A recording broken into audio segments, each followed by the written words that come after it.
Okay, these are the next notes that I've been taking for the cinematography course. When I get paid on Friday, I'm gonna buy another course, either like directing or editing. So I at least want to have the cinematography one finished. I'm still on like the first lesson, like I haven't hit the first practice test yet. So I'm about to try to finish up so I can get up to the practice test part. That way I'll just be closer to finishing it by the time I get the next courses. Because I didn't really want to rush to finish it and then not have anything else to do. But I didn't have the money to buy like all the courses I wanted, so I could only get one course at a time for now. So I didn't want to rush it too far. But at the same time, I wanted to move through it at a nice pace. I wanted to knock it out, but not so fast as to where I don't have anything else done. But I do want to like get it out the way because I got like this big sense of like spiritual. I have this big spiritual sense of urgency about my life and dying and stuff. So I really don't want to take any more time for granted. So I have to work in like 3 hours. I have to work in like 4 or 5 hours and stuff. But it's just something that's just keeping me focused on this. So we're gonna get into it just real quick, knock it out, because I do want to go to sleep though. Alright, so the next note is lighting. Lighting is the cinematographer's chief tool since it directly affects how the image is recorded and appears on screen. When lighting a shot, the cinematography is concerned with modeling, movement, and mood. Remember them as the 3 M's of lighting. Cinematographers light for modeling, movement, mood. Modeling. Modeling is how the subject is illuminated in terms of shadows and highlights. This affects how details appear on screen, particularly facial features. As the light source is moved horizontally and vertically around the subject, different types of modeling occur. For example, if the light is directly in front of the subject, it results in few shadows.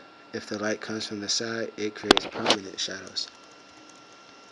Modeling can be used to convey meaning about the character and scene. For example, an actress lighted from the front shows very little modeling and has a soft look appropriate for a romance or comedy. Lighting from the side, however, yields quite different results. Facial detail and flaws become apparent through the interplay of shadows. This is said to bring out the subject's character and is useful for dramatic application. Lighting from below creates an ominous look. Movement.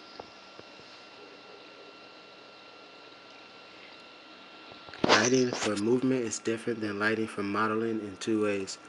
First, it involves lighting larger areas. The set, light, it, First, it involves lighting larger areas of the set to allow for greater sweeps and physical action.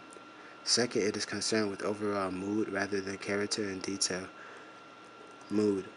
Lighting for mood involves conveying a sense of time,